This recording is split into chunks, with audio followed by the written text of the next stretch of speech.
Siempre me ha preocupado el uso y abuso de los recursos, porque no me dedico a ello. Decidí dejar mi trabajo, que era una aventura, empezar de cero en algo que nunca había hecho. Animo a que cada uno busque su propósito, que no es fácil, que se puede encontrar a los 15, a los 30, todos tenemos un propósito en esta vida. ¿Cómo en un sistema educativo tan rígido fuiste capaz de, a uno de tus hijos sacarlo del colegio para que estudiara fuera del colegio, ¿no? A los 14 años decidimos sacarlo del colegio. Vino servicios sociales, podíamos perder la custodia del hijo.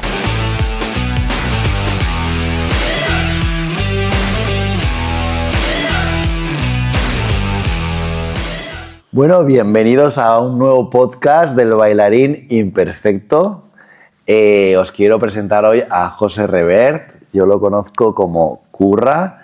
Nos conocimos porque yo empecé a dar clases en una escuela que está en Lollería, que es un pueblo del interior de Valencia, y él se incorporó a mis clases en una escuela que se llama Valladavall, donde él ya hacía años que era alumno, y viene a clase con un grupo de gente pues, que ya son como muy de la casa, de muchos años, y es un grupo al que tengo un vínculo emocional muy fuerte, porque después de haber escrito un manual que tengo de salsa, fue el primer grupo con el que he hecho el proceso completo de este manual y creo que hemos disfrutado mucho de él y ahora bailan, bueno, ya bailaban muy bien, pero creo que ha sido muy guay poder ver cómo ha sido ese proceso de aprendizaje, cada mes una técnica nueva, sus diferentes versiones y demás.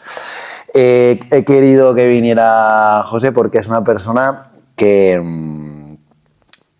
me ha ayudado y que ha sido, aunque él igual no es tan consciente como lo que voy a decir ahora, ha sido muy importante para que estemos haciendo todo lo que estamos haciendo, tanto en el podcast como yo con la newsletter, como otras cosas. Porque me introdujo en el mundo de la escritura persuasiva, en el mundo también de su maestro en estas cosas, que es Israel Bravo, con quien él se forma con regularidad y yo voy leyendo cositas y aprendiendo alguna cosa, y con quien a través de varias conversaciones que hemos tenido y demás, pues me ha hecho dar ese paso de ponerme a escribir una newsletter diaria del Bailarín Imperfecto. Dejaremos el enlace por aquí en la descripción por si os queréis suscribir. Y bueno, pues por eso quería que estuviera aquí. Y también quería que estuviera aquí porque es una persona con propósito en la vida y de eso queremos hablar hoy un poco, del propósito y de lo importante que es tener un propósito para decidir qué hacer con tu vida. Así que, Curra, bienvenido al podcast del Bailarín Imperfecto. Bueno, gracias por invitarme y estar aquí contigo y formar parte de, entre comillas, de la familia Carisma y poder aportar, bueno, lo que desde mi punto de vista puedo aportar. Lo que dices del propósito, pues en una conversación que tuvimos hace un tiempo, de forma natural salió qué era el propósito, qué era vivir con propósito y sí que es verdad que, bueno, le dije que yo lo descubrí a los 30 y pico, no de joven, y me di cuenta que me preocupaba y tenía una serie de inquietudes sobre algo que no era mi vida profesional, que no era mi día a día. Y cuando te das cuenta de que algunas cosas te preocupan y te inquietan y cada vez pones más interés en ello, te planteas el decir si estoy mejorando alguna serie de cosas en esta sociedad porque me inquietan, ¿por qué no me dedico a ello? Y puedo ayudar a más gente o a empresas o a quien sea. Y fue cuando decidí dejar mi trabajo en una empresa textil en Ontinyent, un trabajo bueno, bien pagado y con un horario cómodo, por algo que era una aventura, empezar de cero en algo que nunca había hecho. Con el apoyo de la familia, que fue todo poner pega, de mis padres, etcétera, etcétera, y problemas, pero bueno, arranqué con ello y empecé a rodar, claro, con muchas dificultades, pero con un propósito y con una idea muy fija de unos objetivos de pensar que podría tirar para adelante. Bueno, y ahora, después de 15 años, pues bueno, la cosa ha ido rodando bien, me encuentro satisfecho y para mí los lunes no son un problema, ni los viernes son una bendición, ni los domingos. Trabajas y vives siempre en la misma sintonía, con lo cual cuando ya no diferencias qué es trabajo y qué es vida, llega un punto en el que te encuentras cómodo y aparte de ahí vas añadiendo más cositas en la vida, como en este caso ha sido el baile. Y nada, en principio animo a que cada uno busque su propósito, que no es fácil, que se puede encontrar a los 15, a los 30, a los 40 como yo o a los 60, pero creo que todos tenemos un propósito en esta vida y hay que intentar potenciarlo en la manera de lo posible. A mí me gustaría un poco que explicaras cómo fue todo ese proceso, de dónde te nace esa inquietud y hacia dónde va enfocada, o sea, que nos cuentes un poco a qué te dedicas profesionalmente, cuál fue tu proceso para llegar a donde estás hoy en día como empresario, que nos cuentes un poco también pues eso, qué hacéis en tu empresa.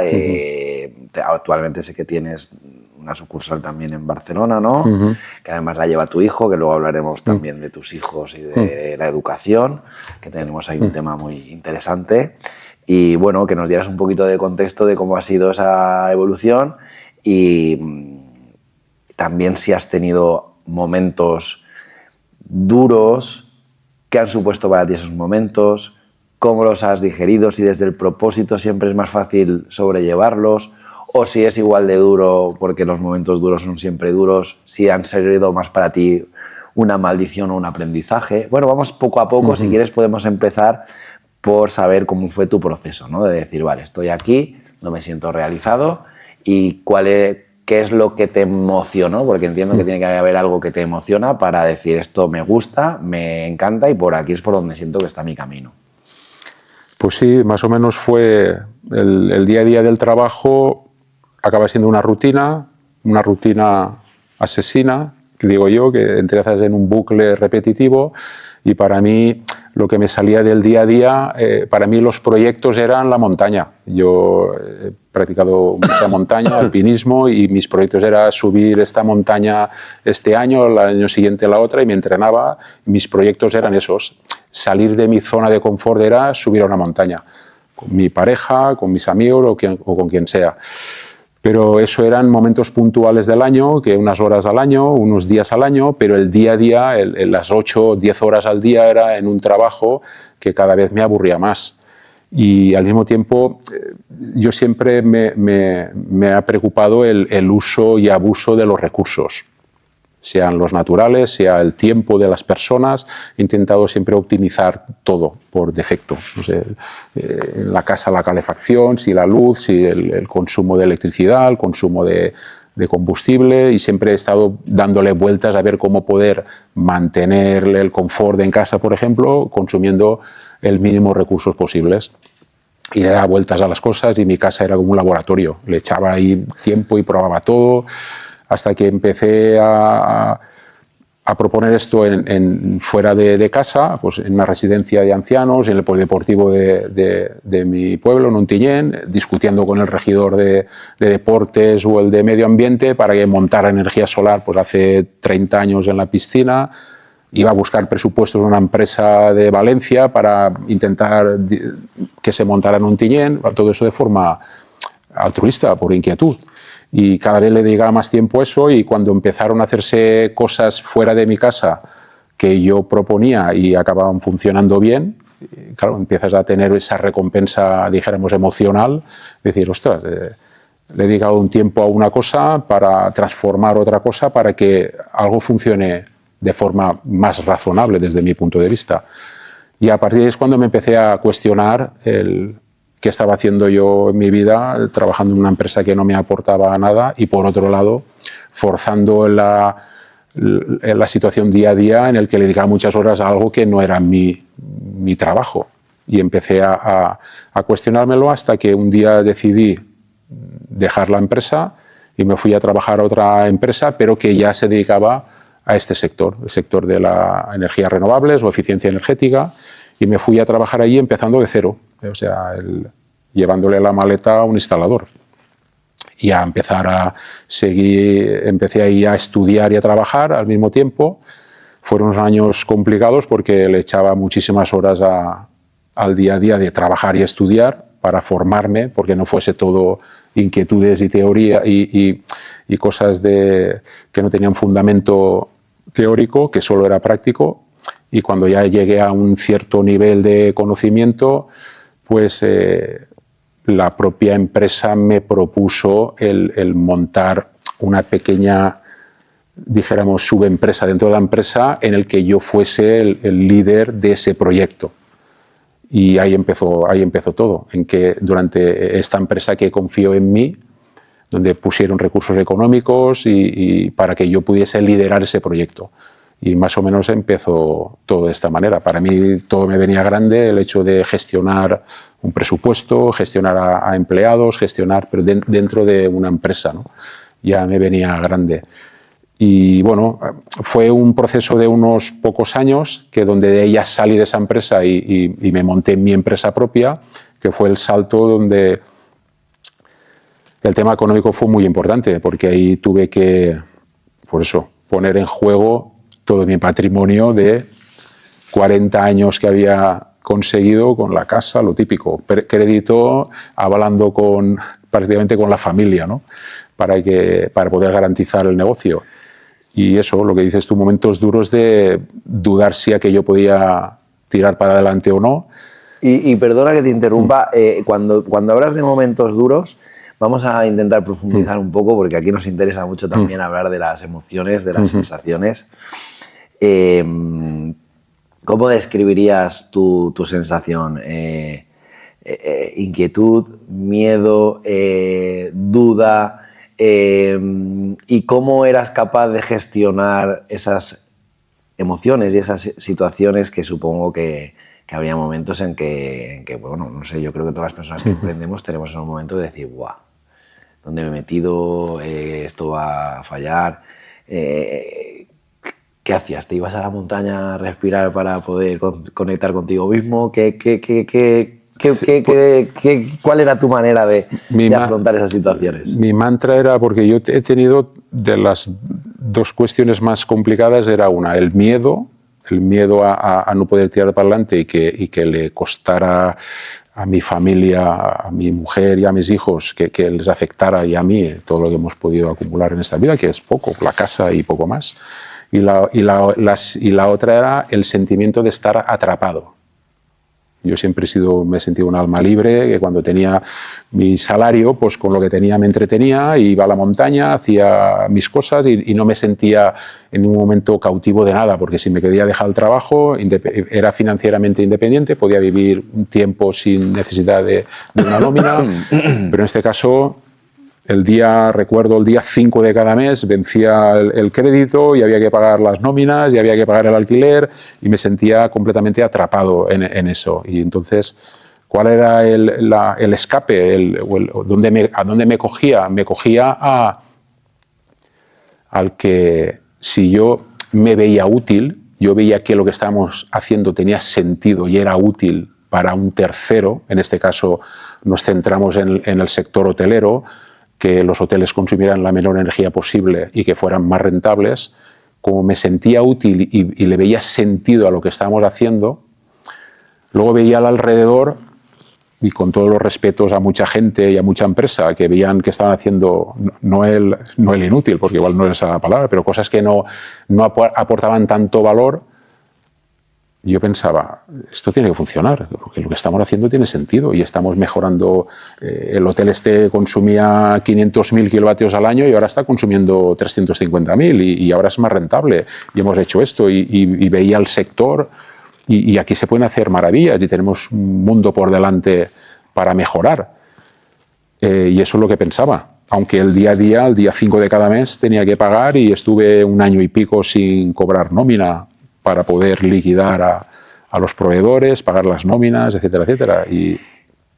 ¿Sientes que hay un punto, porque a mí me está pasando eso en este momento quizá, ¿sientes que viviste en algún momento con una sensación de escasez cuando estabas en ese momento en plan de no voy a llegar o tengo que estar preocupado todo el día por el dinero o que estoy agobiado por el dinero, o fuiste más bien una persona que vivió como en abundancia diciendo, bueno, yo sé que tengo que seguir metiéndole trabajo, dinero, energía y sé que los resultados van a llegar, esto lo tengo claro? Porque yo sí que, por ejemplo, en el sector del baile muchas veces, el otro día lo hablaba con gente que trabaja conmigo, ¿no? Que incluso a veces cuando nos relacionamos con eventos, con sagas y todo, siempre es una sensación de escasez en el sentido de que hay un cierto regateo con los precios, con no sé qué, y esto me va a costar y tal. Y nosotros eso es algo que hemos vivido, porque al final también lo tienes como muy inculcado en la genética, y eso también es muy cultural a nivel de nuestro país, ¿no? Esa sensación de bueno, que tener todo amarrado y demás. Pero para mí ha habido un cambio brutal en el momento en que he empezado a decir, mira, tío, hasta este momento de tu vida el dinero ha llegado, y porque ahora gastes más y reinviertas más y tal, no va a dejar de llegar. Y desde que no pienso en el dinero de esa forma y lo vivo como con más naturalidad y reinvierto más, vivo más tranquilo, más feliz, los resultados son mejores. Correcto. No sé si conectas con esta energía, si te ha pasado, si no. Sí, yo lo resumiría o lo explicaría de dos formas. Yo tenía la sensación de escasez material, pero una abundancia emocional brutal. No podía llegar a final de mes y no podía cobrar la nómina, pero yo emocionalmente estaba tan seguro de lo que estaba haciendo, veía que aportaba tanto y podía aportar muchísimo más, que me daba la tranquilidad de decir, esto es cuestión de tiempo. Esto es cuestión de tiempo y al final, por suerte, vivimos en un país, en una zona, en un continente en el que 3 comidas al día tenemos, abres el grifo, sale agua. ¿Qué más puedes pedir? Tan complicado se puede poner todo que no tengas para comer o para beber o para dormir. O sea, partiendo de esa base, el resto es todo superficial. A partir de ahí, tiras para adelante y si vas con buena energía y aportando valor a los demás, viendo en esta sociedad en la que vivimos, no tenemos por qué tener problemas. Y es lo que creo que hay que tener claro. Eso. Entonces, digamos que la diferencia sustancial con respecto a otra manera de pensar quizá más victimista, por decirlo de alguna forma, ¿no? Yo creo que como tú, que también he hecho algunas formaciones y algunas que yo sé que las has hecho tú antes que yo, sabemos que hay una cierta diferencia entre tener una actitud victimista y una actitud creadora.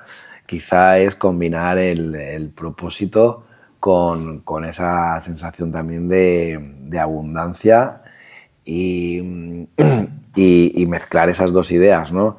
Que a veces es difícil identificar el propósito y ser capaz de agregarle esa parte de la abundancia para realmente sentir que las cosas van a salir. Sí, al final es alinear el propósito con la necesidad y luego viene la abundancia. Yo lo que siempre he pensado es decir, hay problemas, en España hay problemas, y esto es un desastre, está lleno de... Bueno, pues si aportas soluciones a los problemas, te va a llegar, alguien te va a pagar por ello, alguien te va a ayudar por ello. Como hay tantos problemas, ¿qué problema tenemos? Ninguno, vamos a solucionar problemas, de eso se trata. Y entonces, por suerte o por desgracia, hay muchos problemas, con lo cual, mira si tenemos trabajo para hacer, para poder ayudar a los demás, y luego ya nos vendrá la recompensa, en modo de dinero, de estatus, de lo que sea, pero vamos a tener recompensa por ello. Claro. ¿Y cuál fue la evolución? Bueno, empezaste en otra empresa, pero una vez creas tu empresa, ¿cuántos empleados empezasteis? ¿Tú solo? ¿Tuviste más gente? Pues ¿Cuántos empleados sois actualmente? Empezamos con 3. Yo y una chica ingeniera que vivía en Valencia y 2 instaladores. Éramos 4, por decirlo de alguna forma. Empezamos con 4 y nada, aquello fue una locura. O sea, yo estuve un año, medio año durmiendo en el taller, literalmente, en un sofá un poco más grande que este, que estaba en medio del taller.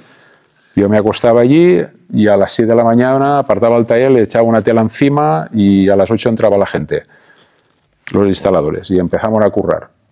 Y me iba a ducharme a un gimnasio, porque no tenía dónde ducharme. Yo estuve así unos meses hasta que ya montamos un loft para poder estar allí. Yo iba de lunes a jueves y los viernes estaba ya en casa, pero bueno, sí me eché unos cuantos meses y luego ya unos años viviendo porque la empresa estaba en Benidorm, viviendo allí de lunes a jueves y los viernes ya en casa y bueno, y ha sido toda una evolución. Desde el principio fue, bueno, partir de cero y dando servicio a, no sé, tener un problema en Salou con un cliente y decirle, bueno, ahora voy, y colgar el teléfono y echarte 400 kilómetros para ir a solucionar el problema.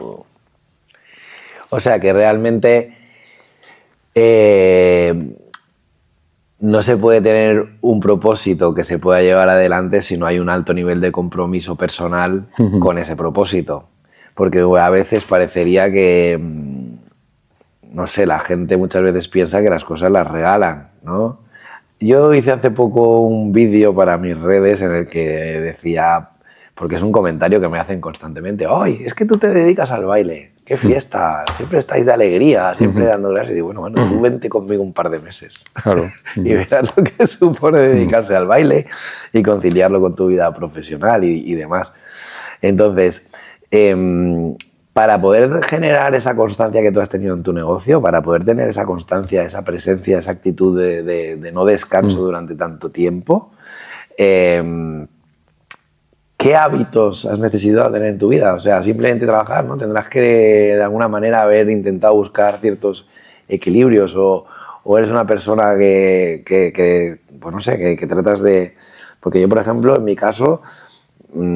cuanto más productivo soy es cuando consigo tener ciertos hábitos que mantengo, pues como a lo mejor escribir, meditar, leer, ir al gimnasio, no sé, esas cosas me ayudan a estar más centrado. ¿Tú te has apoyado en ese tipo de cuestiones o era trabajo? No, para mí el principal hábito durante estos años ha sido la formación. He estado formándome constantemente, todos los días le echaba 1 hora, 2 horas a formación a través de cursos online, a través de libros, pero siempre he estado formándome a nivel solo la parte técnica, la parte de gestión, la parte de motivación, siempre he estado sumando conocimiento de alguna forma día a día. Y eso me mantenía muy vivo en la tarea del día a día. Y luego el hecho, si tienes un propósito que lo tienes inculcado en tu persona, todo esto que digo que parece que sea un sacrificio hasta allá, pues evidentemente es sacrificio, pero tampoco es tanto. Yo no tengo un mal recuerdo de esa, no lo recuerdo como decir, hostia, que yo era una mierda, tantas horas, durmiendo allí mal, trabajando tantas horas. No tengo ese recuerdo, al contrario, fue un tiempo apasionante que lo viví. También es verdad, pues con 15 años menos, igual tienes más energía, ahora me costaría más, pero nunca se sabe, ¿eh? Si la cosa se torciera y tuviéramos que empezar de cero, pues bueno, ya veríamos cómo arrancaríamos. Pero si quieres en algo, el sacrificio es menor, creo yo, vamos, lo veo así. Conectando con eso que dices de la formación,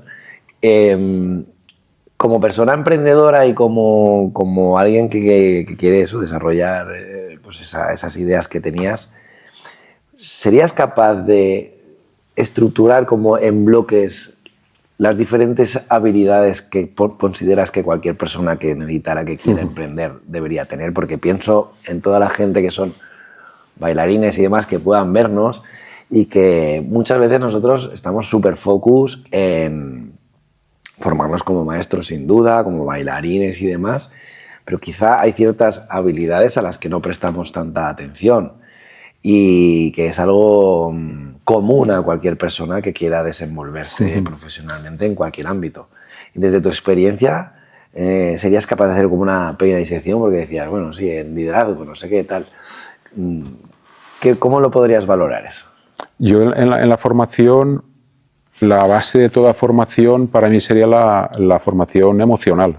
O sea, estar emocionalmente estable para cuando vengan duras, saber afrontarlo, para cuando alguien, un cliente, un alumno, quien sea, no está satisfecho, hay algún problema, poder afrontarlo bien, poder liderar al equipo, poder liderarte a ti mismo, conciliar con la familia, conciliar con el trabajo. Para eso emocionalmente tienes que estar bien y eso se entrena y eso se trabaja y eso se aprende.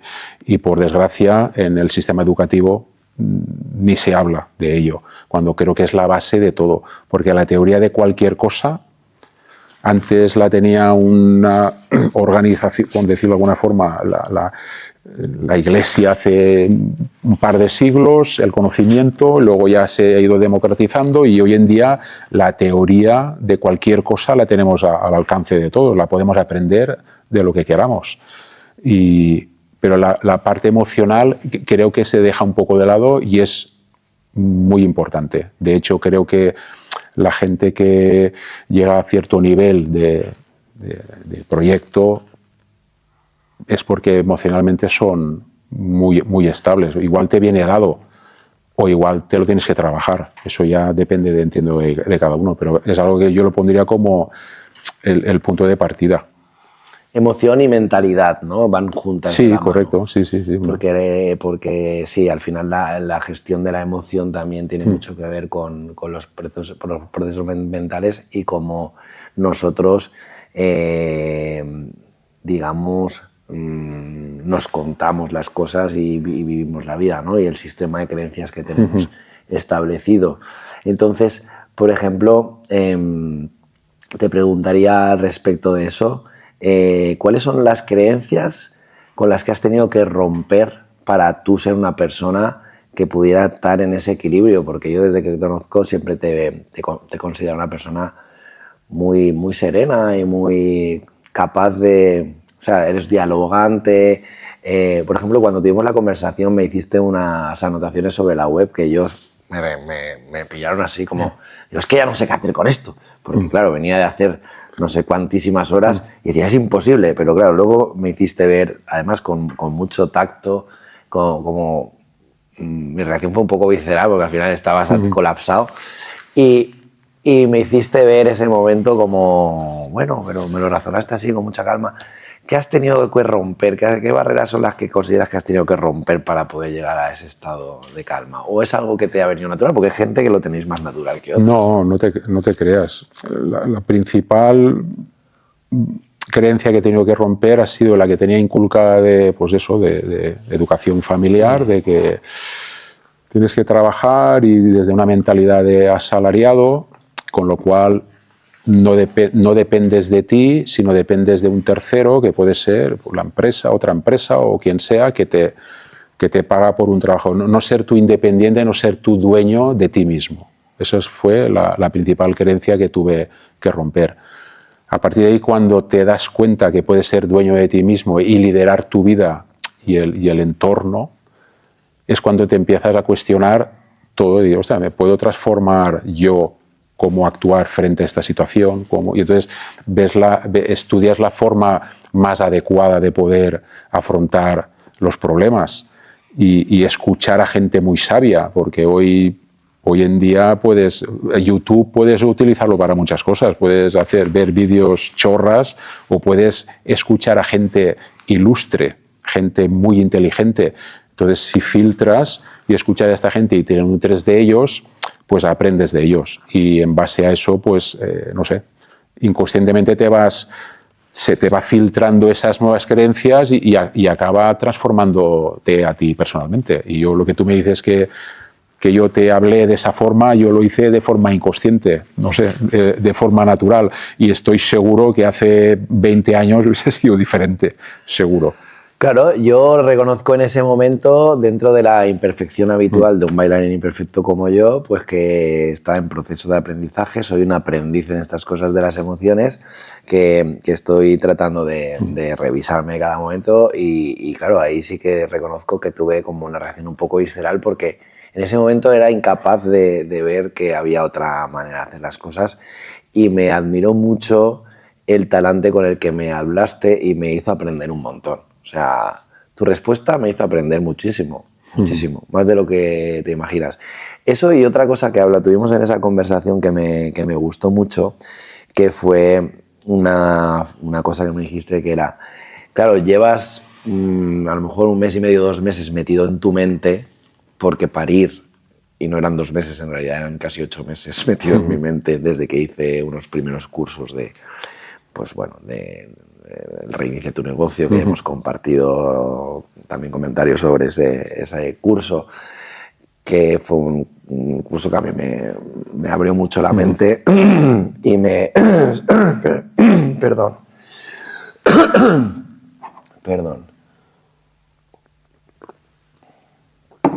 bueno, me abrió la mente y sobre todo me dio recursos que me hacían falta para realmente poder empezar a introducir cambios en mi vida profesional que necesitaba.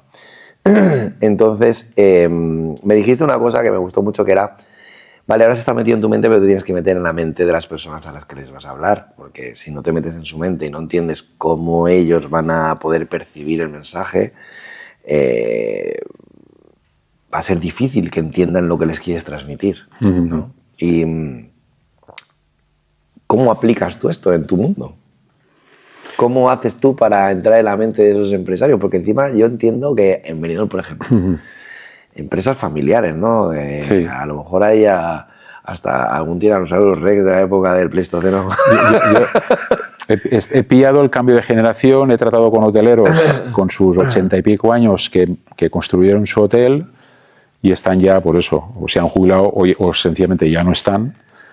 Y ahora estoy tratando con la segunda generación, que son... Yo digo esto de, perdona que digo lo de tal con todo el cariño y con toda la gracia, porque sé que en los cambios de generación de empresa te encuentras pues, con personas que son de la vieja escuela, que a lo mejor tienen como una forma de pensar muy ortodoxa o muy... Sí, al final tienes que hablar con ellos y empatizar con ellos. Y cuando preparo un proyecto o presento un proyecto, lo que hago es, cuando lo redacto todo, cómo enfocarlo tal, y lo preparo, lo guardo, y son proyectos relativamente importantes, y lo dejo madurar, y yo al cabo de un día o dos, cuando ya me he salido del proyecto, lo intento leer pensando en el hotelero. Ya no soy yo, soy el hotelero, y intento ver qué lee él, no qué leo yo, y empiezo a encontrar fallos. Y a encontrar fallo, y uy, esto cuando lo lea fulanito no lo va a entender, cuando lo lea menganito no lo va a entender, me preguntará esto, y entonces lo acabo modificando. Pero para eso necesito un tiempo de maduración, porque cuando me centro en mis... y al final hablo de kilovatios, de kilocalorías, de litros, de volúmenes, y tengo que salir de esa parte técnica e ir a la parte más racional y en un vocabulario que lo entiendan ellos. Y necesito eso, porque al final la inercia nos lleva, lógicamente, a ser uno mismo, pero al final si estás dando servicio a un tercero, desde mi empresa a un tercero, o tú desde a tus alumnos, periódicamente hay que salirse de uno mismo y pasar al otro lado, e intentar ser el otro, para tener ese punto de vista, porque si no te acabas separando, tú estás en tu mundo y tu cliente está en su mundo y no hay esa conexión. ¿Vale? Y cuando está la conexión es cuando, bueno, dijéramos, surge la magia, sale a la venta o el alumno acaba bailando bien, acaba estando más a gusto en clase, o sea, eso es imprescindible. Muy bien, muy interesante. Pues ahora vamos a entrar un poquito en nuestra sección un poco estrella que le llamamos Sin Anestesia. ¿Vale? Sin Anestesia es la sección en la que pues, me gusta haceros preguntas de talante más personal, de cosas también que hemos hablado. Y a mí hay dos temas, sobre todo, que me resultan interesantes y que podrían un poco, se podría definir como un poco ya que veníamos de hablar de las generaciones de hoteleros, ¿no? Tu línea generacional, ¿no? De dónde vienes, dónde estás y qué ha pasado con tus hijos. Tu padre era un señor, por lo que me comentaste en algún caso, de una mentalidad tradicional en cuanto a lo que es la vida profesional. Correcto. Cuéntanos cómo fue la relación con él, qué supuso para ti hacer este cambio, cómo gestionaste ese desacuerdo potente por parte de tu padre, sobre todo, entiendo, quizá también del resto de la familia, pero quizá tu padre, si era un señor así más tradicional, era un poco, ejercía ese rol de patriarca, ¿no? Dentro de la casa, no sé, así lo percibí yo un poco, no sé si es así.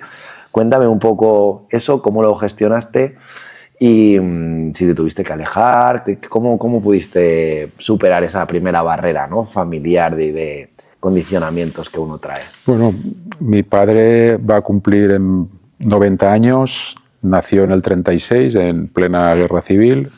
Imagínate los condicionantes que pudiera tener en su vida.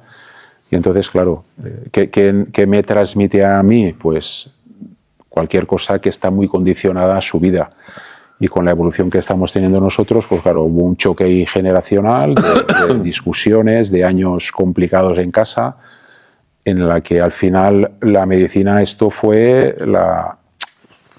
mantener una distancia durante un tiempo prudencial para que mi yo rebelde se tranquilizara y acabara con el tiempo volviendo, porque al final tenemos que volver a nuestras raíces, creo yo, sí o sí, pero hay un periodo en el que hay que dejarse un espacio para... Y fue desde mi punto de vista decir, yo me tengo que alejar porque si no las discusiones cada vez eran mayores y eran más complicadas y podemos llegar a un punto de no retorno. Y eso evidentemente no toca llegar a ese punto. Entonces lo mejor es mantener una distancia porque luego el tiempo nos ha vuelto a reencontrar y ahora estoy encantado con mis padres que eso van a cumplir 90 años y también entiendes mejor su punto de vista, porque él lógicamente estaba condicionado a la vida que ha tenido de restricciones y limitaciones y incluso no pasar hambre, pero casi. Entonces, claro, esas creencias que tenía él, que te las traslada a ti o te las inculca, es lo que nos provocó esos enfrentamientos, ¿vale? Y de eso he intentado aprender lo máximo posible para luego, ahora, a la siguiente generación, que son mis hijos, pues de alguna manera que no se repita la historia e intentar que ellos elijan por su cuenta de alguna manera y darles el máximo conocimiento posible a ellos para que sean independientes y que no llegara al punto este de conflicto que en su día tuve yo con mi padre. Mucho conflicto no se ve porque que sepáis todos que la hija de Curra está ahí detrás de la cámara viendo la entrevista y han venido los dos juntos. Vale. Y vienen los dos pues con súper buen rollo padre e hija, total. Con respecto al tema de tu padre, yo por ejemplo también tuve una adolescencia muy guerrera, muy discutidora, brava, y yo esa fase la llevé muy mal. O sea, tengo cosas maravillosas de esa época, pero lo que era la parte de discusión, digamos, no toda la adolescencia, sino la parte de discusión la llevé muy mal, porque en un punto me costó mucho, o sea, como que me sentía, ahora cuando lo veo con el tiempo, me sentí un poco incomprendido y me imagino que a ti te pasó igual, ¿no? Que te sentirías como que no te veían o un poco comprendido. ¿Cómo reaccionabas ante esa situación? O sea, ¿te podías bravo, te enfadabas mucho, te marchabas? ¿Qué hacías? Me rebotaba muchísimo. Era el rebelde de casa y con problemas constantes. Todo era un problema, desde sentarse a comer hasta todo. Eran discusiones constantes en las que llegaron a ser habituales y normales. Con lo cual no es bueno que se normalice esa situación, ¿vale? Entonces, bueno, cuando yo ya salí de casa a los 26, 27, pues empezó todo poco a poco volver a su cauce. Pero desde los 17 a los 25 fue una auténtica locura. Una auténtica locura. Pero bueno, al final, vamos a decir, ha sido todo para bien, porque estamos todos y estamos encantados y eso ya ha sido un aprendizaje, por lo menos para mí, para mi padre, pues no sé hasta qué punto él... ¿Sientes que tu padre en algún momento ha sido capaz de darse cuenta de quién eras en ese sentido y de lo que estabas pasando en ese momento? ¿O quizá ya le ha pillado demasiado mayor para llegar a ese tipo de reflexiones? ¿O simplemente ha habido como una reconciliación natural y espontánea? Y entiendo que tu padre se debe alegrar mucho de cómo te han ido las cosas posteriormente, ¿no? Con tu empresa y todo eso. Sí, yo creo que él ha sido más aceptación, decir, bueno, este es así, mi hijo es así y es de esta forma. Y ahora sí que es verdad que pues de unos años para acá sí que percibo el reconocimiento de decir, ostras, pues este no estaba tan loco como pensaba yo, ¿no? Yeah. Entonces acaba siendo un poco... Te piden consejo, piden, o sea, un poco se ha vuelto a la tortilla, ¿no? Y me reconoce como una persona a la que hay que preguntar, hay que consejos que le doy, porque él es muy cabezota en muchas cosas y ahora pues lo convenzo para que cambie de opinión. O sea que me tiene en consideración a las cosas que le digo. Cuando realmente mi hermano mayor era el más estable, el más formal y tal, y ahora soy yo un poco el que me pregunta más a mí el consejo más que a mi hermano, ¿no? Pues bueno, al final, bueno, yo le digo cosas de la vida, no tampoco le doy mayor importancia. Y luego yo con tus hijos sé que tú eres una persona muy preocupada por su, podríamos decir, bienestar, por supuesto, a todos los niveles, pero muy relacionado con la parte educativa, ¿no? No entiendo que hay padres que quieren que sus hijos estén bien y que quieren darles todo lo que necesitan. Y luego está ese nivel de conciencia de lo que es el desarrollo de tu hijo a nivel educativo en todos los planos, ¿no? En el plano emocional, en el plano psicológico, en el plano de formación educativa, en el plano de, no sé, de desarrollo personal, en todos los niveles. Y me gustaría que me compartieras un poco aquí, para todas las personas que nos ven, cómo ha sido digamos, la educación de cada uno de tus hijos, porque ha sido diferente, sobre todo me refiero ya más a la parte de educación formativa, colegio y demás, y cómo fue pues ser capaz de leer esas dos maneras de entender el aprendizaje y cómo en un sistema educativo tan rígido, porque tenemos unas leyes que te obligan a llevar a tus hijos al cole y demás, fuiste capaz de, pues, a uno de tus hijos sacarlo del colegio para que estudiara fuera del colegio, ¿no? Más o menos es así como pasó. Cuéntanos un poco cómo ha sido toda esa parte, que me parece súper interesante. Vale, pues lo que me preguntas sobre la educación de Sergi fue un poco marciana. Bueno, marciana la situación no, pero bueno, nos pilló en el momento ese que contaba antes, que estaba de lunes a jueves en Benidorm y volvía a casa los viernes. Pues bueno, pues cuando volvía a casa los viernes, todos los viernes tenía tutoría en el colegio, con la tutora de Sergi o con la orientadora del colegio o con la directora, porque Sergi era muy inquieto y teníamos muchos problemas en el colegio y no se adaptaba al colegio y no sacaba buenas notas y eran todo problemas. En cambio, cuando estábamos con él en casa y haciendo cosas, no lo veíamos de esa manera. De hecho, había un dato que a mí me servía mucho, estaba suspendiendo inglés en el colegio, pero luego lo veías organizar partidas de sus movidas de videojuegos con gente americana y con gente de otros países hablando en inglés. Y ¿cómo es posible que esté suspendiendo en el colegio inglés y aquí esté organizando partidas y hablando en inglés? Y algo está fallando aquí. Y hasta el punto que llegó que a los 14 años pues decidimos, Mila y yo, sacarlo del colegio para formarle nosotros, acercárnoslo a casa y en el día a día ir formándoles con la ayuda de una amiga que daba repasos, para que le diera esta amiga nuestra la formación básica de matemáticas, de lengua, etcétera, etcétera, y nosotros darle esa formación que estábamos hablando antes, que no dan en los colegios. Y así empezamos.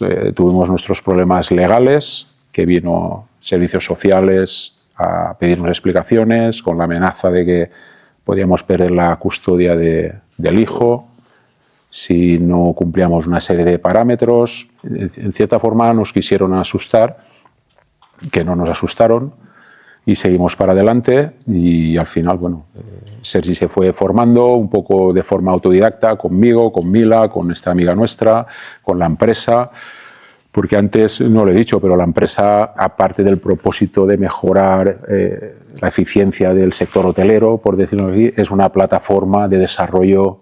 Quiero que sea una plataforma de desarrollo personal para los que forman parte de la empresa, tanto para mí como la gente que está en ella.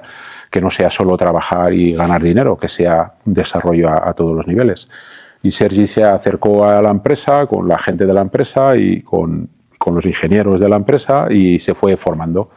Y bueno, pues ahora tiene 23 años y vive en Barcelona, está trabajando en la empresa, está colaborando con una ingeniería de Barcelona y él lleva la zona de Barcelona, de Cataluña de la empresa y bueno, y a nivel de cifras, yo como gerente le doy el ok porque está aumentando la facturación mucho en Barcelona, con lo cual él ha tenido una formación completamente autodidacta.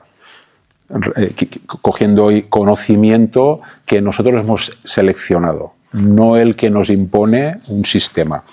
Lo que nosotros vemos que es interesante para la persona y para la sociedad, lo cogemos. Y lo que vemos que no es interesante, no lo cogemos.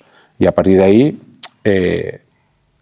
elaboras esa formación, la interiorizas para luego devolvérsela a la sociedad.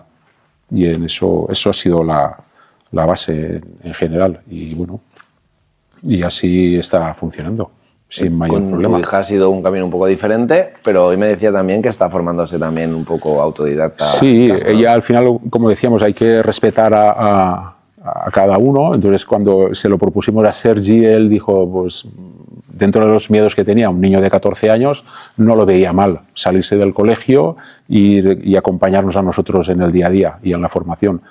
Cuando lo mismo le propuse a Mar, ella me dijo, no, yo quiero seguir, hacer el instituto y por lo menos tener el bachiller. Y pues, adelante.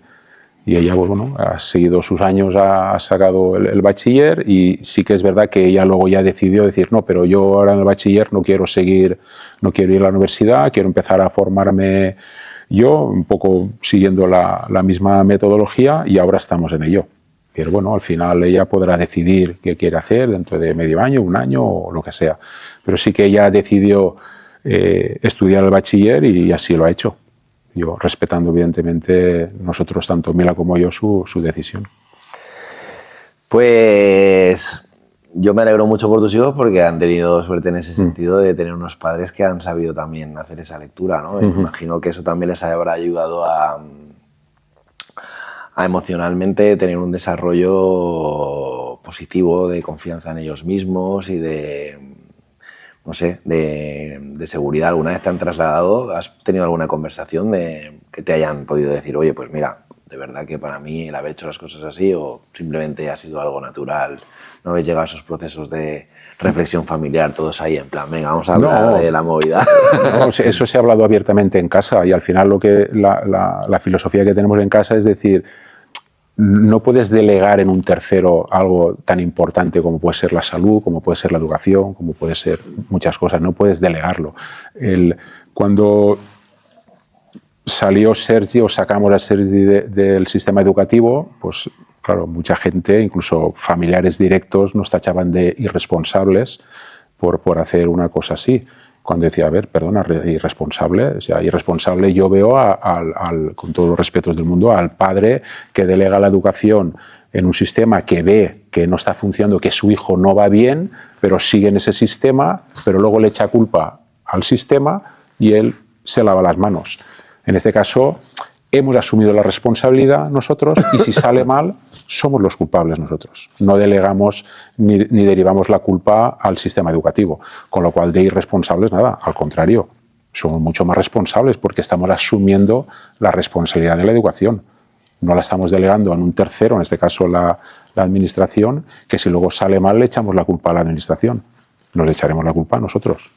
Por eso digo que eso que te obliga a ser responsable de ti mismo, a ser más maduro, por decirlo de alguna forma. Y eso, evidentemente, se traslada y se contamina a ellos, tanto a Sergi como a Mar. Entonces, a ellos les da muchísima más seguridad. Es una reflexión que me parece súper bien traída, porque el tema de la responsabilidad me parece que también es un cambio sustancial en la forma de funcionar de las personas.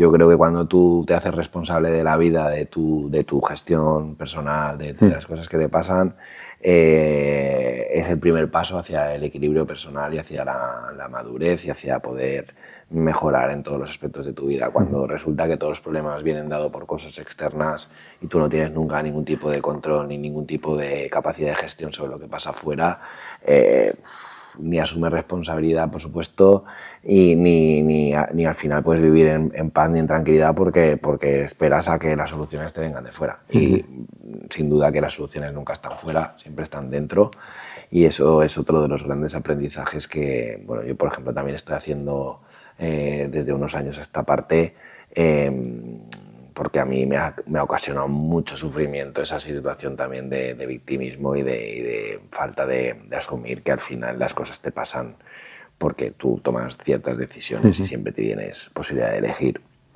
Vamos, te agradezco un montón que hayas compartido con nosotros todas estas cuestiones que son de un calado más personal. Y ahora te diría que vamos a entrar un poquito a hablar del baile, que no hemos hablado mucho de baile. ¿Cómo te encontraste tú con el baile?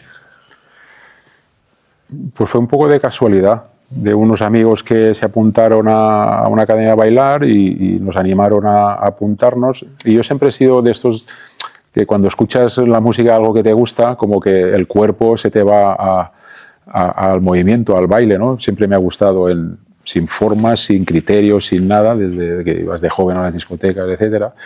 Y el hecho en principio era un poco reacio, es decir, eso de ponerme normas para bailar, decir el 1 está aquí, el 2 está aquí, como que chocaba mucho en mi forma de ver la hora de expresarme bailando, ¿no? Pero bueno, empezamos ahí con todas las dificultades que son empezar a bailar. Pero bueno, empezamos a sentirnos bien, a pasárnoslo bien. Había una comunidad de gente muy interesante. Hicimos un grupo ahí muy unido, que empezamos a salir a bailar a los sociales. Y nada, fue un descubrimiento, la verdad. Fue un descubrimiento el hecho de ir a bailar, y bailes latino en este caso, salsa como bachata. Tú eras más bachatero que salsero a priori. O, sí. ¿O lo sigues siendo o te ha cambiado un poco el chip? ¿Estamos en equilibrio? ¿O cómo te definirías ese nivel? ¿Cómo me definiría? Bueno, siempre me han dicho que soy más bachatero que salsero, aunque la verdad a mí me gusta bailar y estoy y me gustaría no ser más salsero que bachatero, pero sí encontrarme más a gusto bailando salsa como bachata. Hoy en ¿Todavía día, no estás en ese punto o empiezas a estar? Estoy ahí y he estado bailando ya salsas en las que, bueno, las he disfrutado muchísimo, tanto como la bachata, sí que es verdad. Y de hecho mi inquietud es, si dejemos de cuántas horas le dedico a formación o a intentar mejorar en el baile, pues estoy en un 80-20, 80 salsa, 20% bachata, por decirlo de alguna manera, porque me encanta. Y ahora cuando veo vídeos de baile, me atrae mucho más ver un vídeo de baile de salsa que de bachata. Me atrae más, me gusta más. La música me gusta más. Bueno, que conste que nosotros nos encantan... Ay, perdón, estoy con la garganta un poco tomadita. Nosotros somos amantes también de la música. Yo sin duda soy de corazón salsero, no lo puedo negar. Es en el ámbito que más me he desarrollado profesionalmente, pero yo empecé bailando bailes de salón y me gustan todos los ritmos, sin duda. Aquí no vamos a abogar por ningún ritmo en concreto, pero siempre me interesa mucho saber cuál es vuestra evolución. Y quería preguntarte, nosotros hemos tenido un proceso de conexión también a través de las clases. Y quería que me contaras un poco cuál ha sido tu experiencia aprendiendo conmigo. Si yo también he podido aportar luz a esa progresión dentro del camino de la salsa. Y bueno, no sé, dame un poco de feedback de cuál ha sido tu experiencia. Me puedes también hacer crítica, me puedes decir, mira, eres un pesado con esto, aquello no me ha gustado, o decirme, no, lo que tú quieras. No, pues la verdad que las vivencias que he tenido yo personalmente contigo como maestro ha sido en donde yo en el baile, cuando bailaba en el social y sentía esa conexión con la otra persona, que no pasa siempre, pero a veces pasa, y esas cosas que te pasan en el baile que no sabes explicar, pero que son muy bonitas, esa conexión, esa magia, tú le has dado voz, le has dado un argumento y una explicación a esas cosas, que al principio tenías como... hostia, qué guay es esto, pero no sabría explicarlo, no sabría cómo. Y tú, en tu formación, sí que llegas, tu punto de partida es ese. No es solo bailar, es conectar, que al final es lo que creo yo buscamos todos de alguna manera. El expresarnos en el movimiento a través de la música y conectar con la otra persona, que es lo que al final acabamos buscando todos. Y con tu forma de dar las clases, en tu metodología, es lo que veo es lo que yo percibí. Y eso es porque, bueno, no sé cuántos años llevamos. Creo que llevamos 3 o 4 años, pues, 3 años y que sean muchos más. Yo he encantado porque al final creo que el baile no son figuras y no es un ejercicio físico, es algo muchísimo más que eso, que creo que, no sé si todo el mundo acaba percibiendo así, pero creo que habría que, no sé si decir que es una lástima que no se llegue a ese punto de conexión y de magia que tiene el baile, que hay que trabajar para llegar a ello.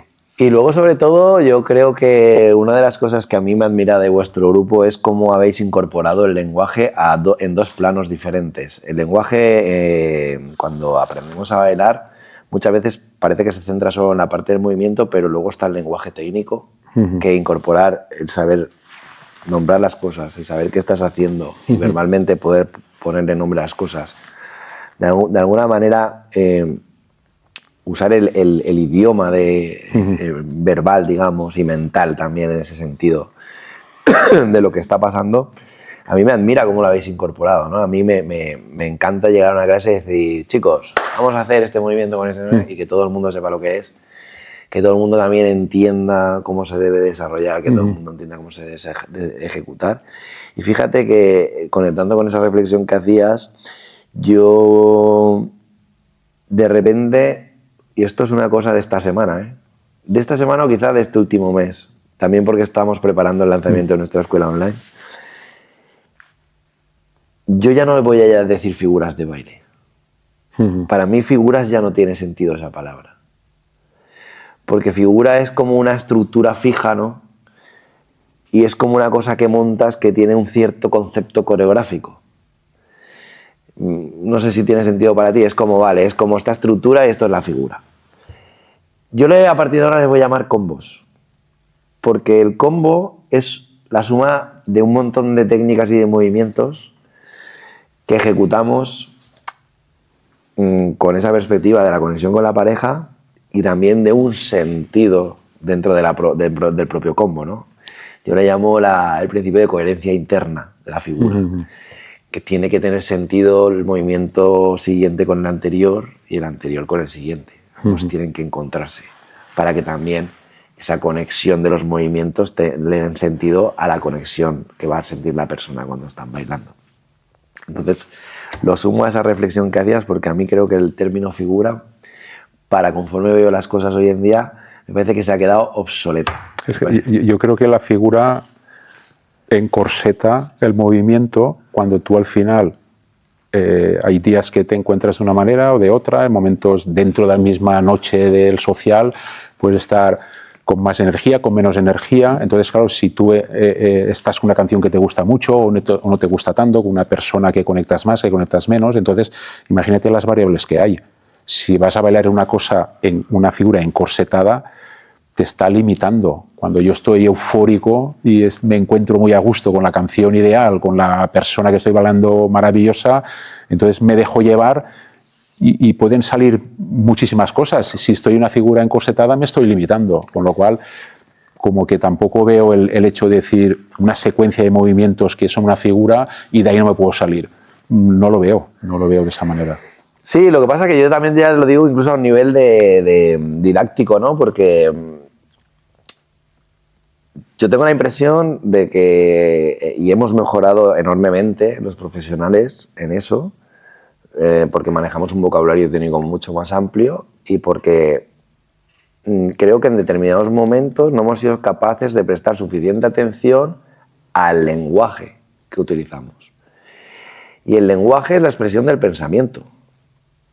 O así lo entiendo yo, ¿no? Lo que yo pienso lo expreso de una determinada manera. Y cuando yo expreso de una forma, creo que puedo transmitir las cosas de una manera y si lo digo de otra, no estoy expresando exactamente la misma idea. Para mí ahora mismo, aunque esté haciendo un combo que le puedo llamar figura y puede ser exactamente los mismos movimientos, no es el mismo concepto que transmito. Hablando de combo, que es una cosa que, vale, hemos decidido unir todos estos movimientos, pero desde una perspectiva de lo flexible, como dices tú, y simplemente por hacer un trabajo técnico dentro de la clase que también nos da pues, unas opciones de aplicación al baile social, que decir, no, aquí tienes esta estructurita, cuando te vayas al social, vete y haz esto, ¿no? Porque esta es la figurita que yo te doy para que tú la hagas. Entonces, son pequeños conceptos que me parece que tenemos que cuidar y que, desde luego yo, que soy un obseso de la didáctica, estoy siempre ahí como repensando a ver cómo darle más sentido a las cosas. Te voy a hacer ahora un par de preguntitas ya, encarrilándonos hacia el final de la conversación, que ha sido muy interesante. Y me gustaría que me dijeras, con todas las cosas que hemos hablado acerca de tu profesión y de tu propósito y del propósito en general también, ¿qué nos puedes aportar a la gente del baile, a los bailarines, profesores? ¿Hay algo que crees que podrías, también como tu experiencia como usuario, entre comillas, o como alumno, qué podrías dejarnos algo? ¿Nos puedes dejar así como en una frase o en alguna idea que podamos usar o que nos pueda ser útil para nosotros? ¿A los profesores? Sí, a los profesionales, a la gente que nos dedicamos al baile o que se quiere dedicar. Pues yo os diría que sois más importantes de lo que os creéis, porque tenéis la posibilidad a mucha gente de despertarlos de muchas limitaciones, de muchas creencias que los limitan, y podéis ser la puerta o la llave para abrirle la vida a mucha gente a través del baile. Y eso creo que es muy importante. Y creo que muchos profesores no son conscientes de ello, creo. Pues sí, eso seguro que está basado en tu experiencia personal, al final es tu percepción y la respetamos y te agradecemos que la compartas con nosotros. Y por otro lado, ¿crees que el baile y la experiencia del aprendizaje en el baile, y también, pues por ejemplo, el otro día estuvimos compartiendo juntos un espectáculo en Bañeres, en el pueblo de Mamare, que hicimos un espectáculo benéfico y bailaste una maravillosa bachata que además sé que habéis coreografiado vosotros y que pues, ha supuesto un reto ahí para vosotros y estuvo fantástico. Entonces, ¿crees que estos retos que has tenido que ir superando en el baile también te han ayudado en tu desarrollo como profesional y como persona? Muchísimo. Yo subir a un escenario, vamos, para mí era impensable. De hecho, cuando nos apuntamos a bailar, Silvia, nuestra profesora en Ontinyent o en Ullería, del grupo empezaron al año ya un festival y tal, y vamos, y Mila y yo pasaron años para atreverme yo a salir a un escenario. Y menos salir solo con una persona bailando una bachata, 2 personas en el escenario. Para mí ha sido un reto muy importante. De hecho, la primera vez que salí, con Águeda en este caso, aquella tarde fue una de las tardes más difíciles de mi vida. Lo digo así, más que cuando a nivel de proyectos en la empresa, a nivel de movidas, fue muy complicado para mí estar allí y estar, vamos, tranquilo ni harto de vino. La tranquilidad que yo desapareció, los nervios, el miedo, fue muy bestia. Y bueno, y eso fue un reflejo de decir, aquí hay que rascar, o sea, aquí hay que trabajar. Si he llegado a este punto de pasármelo tan mal es por algo. Y desde el ángulo positivo y desde la construcción en positivo, digo, hay que trabajar y hay que salir aquí y hay que mejorar esto, porque seguro que aquí alguna carencia tengo que mejorar. Y por lo cual el baile para mí ha sido un desarrollo muy importante que luego me ayuda en mi vida, en el día a día, claro. Pues me alegro mucho de que hayas podido conectar a ese nivel con el baile. Pues me quedaba una preguntita que tenía ahí, más que una preguntita, yo te quería decir, a ver, Curra, ¿cuándo vas a empezar a mandar esas newsletters que ya te toca mandarlas de una vez, hombre? Vale. Mira la que estamos liando aquí en Carima con 800 redes, tienes que lanzarte al estrellato. Sí. Pues justo lo estaba hablando ahora con Mar, que veníamos con el coche y digo, o ponemos fecha o siempre estamos postergando el inicio y nos hemos puesto el 15 de diciembre, debemos de empezar ya. Bien, estoy deseando ver la primera. Sí, a mí me la tienes que compartir, aunque no sea una cosa, seguro, va muy dirigida a tu sector. Ahí. Espero que me la compartas, que tengo toda la curiosidad. Mucha estrategia, todo muy estudiado, pero también empiezo a pensar que mucho parálisis por análisis, ¿vale? Claro, al final el camino se hace andando, ¿no? Uno aprende haciendo las cosas, pues oye, prueba y error, si no te funciona. Tú sabes que yo cuando empecé la newsletter también la enfoqué de una forma, incluso tú y yo dijimos, no, esto tal, y luego yo me he ido por otro camino totalmente diferente porque de repente no me sentía conectado con esa primera idea. Y por ahí el feedback que tengo es positivo y, bueno, el otro día, por ejemplo, un alumno me decía que él se dedica al pladur y dice, yo todos los días a las 12 estoy montando paredes de pladur, me paro y me leo la newsletter que me da una enchufadita de energía y luego continúo. Qué guapo. Así que te animo a que le tires candela. Sí, pues tenemos fecha ya, bueno, antes de acabar el año seguro que arrancamos. Pues me alegro muchísimo que lo hagáis porque estoy seguro de que va a ser una experiencia súper guay y otro pasito más en esta evolución de crecimiento personal. Pues no sé si te queda alguna cosa por decir. No, nada, encantado de estar aquí contigo y que, bueno, a seguir en la línea que vamos. Yo aprendiendo a bailar y tú transmitiéndonos esa energía y ese conocimiento que tienes en el baile. Encantados yo y todos mis compañeros que estamos en la Academia de Silvia, ahí en Valle a la Valle. Pues encantado yo de tener la oportunidad de estar con vosotros y encantado de haberte tenido aquí. Bueno, pues ahora solo me falta darte un regalito que hacemos a todos nuestros invitados, que es nuestro kit carismático. Cada año hacemos unos diseños que imprimimos en unas camisetas para todos los que se matriculan en la escuela, con el curso y este diseño chulo que hacemos cada año diferente. En el kit también tienes la camiseta oficial de Carisma, aquí con su logo, nuestra pulsera carismática y esta taza que tienes en la que estás bebiendo, que también es para ti, para que tengas un recuerdo de nosotros y en agradecimiento a que hayas venido a participar en nuestro canal de El Bailarín Imperfecto. Pues nada, muchas gracias a ti por invitarme y con todos estos detalles. Encantado. Y al resto, pues os esperamos por aquí, esperamos que os estén gustando. Ya sabéis que lo que hacemos aquí es humanizar el baile y hablar con personas que, como Curra, pues no son profesionales, pero que lo viven también y que nos aportan cosas muy interesantes desde otros ámbitos profesionales y de los cuales podemos aprender. Recuerda que si te mola el canal, te tienes que suscribir y le tienes que dar a la campanita para que te lleguen los avisos y que también nos puedes seguir en redes sociales y te vamos a dejar enlaces de todo por aquí debajo. Hasta la próxima. Hasta luego.